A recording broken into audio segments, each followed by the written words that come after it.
uthi umgosi nomagajeni naye umagajeni umgosi wethu namhlanje bazala bamzisa it's about Uthando Nes'Thembu. So guys, yes, Uthando Nes'Thembu season 7 is coming back on our TV screens. Izodlala ku channel 161. No guys, nge-25 Jan iyeza ke Uthando Nes'Thembu. I'm so happy guys.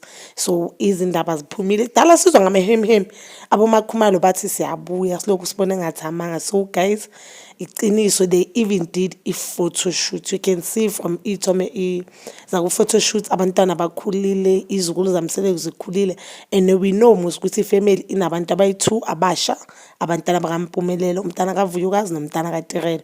So guys, on this season I'm expecting nje drama. I'm expecting to get ulwandle more, because a lot of people ubonile nje ukuthi bebayithanda personality kaLandle, bamthanda ngendlela uLandle aziphatha ngakhona nje abantwana bakamacele nje. I'm expecting from both of them laba abadala, ngifuna ukubazi more. I even saw uMawande, which is umntwana kaMangwabe. Hi guys, bakhulile abantwana, yambona ukuthi ukhulile sakawusisi, lady.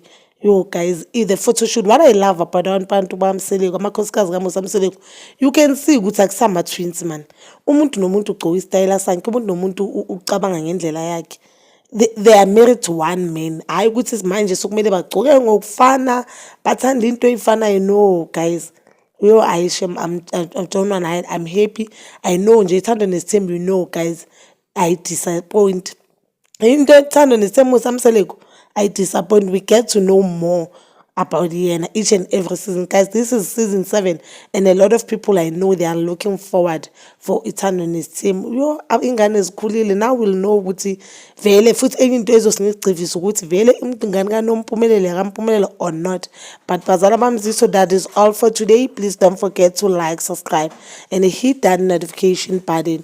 Inithanda ukuya nokubuya.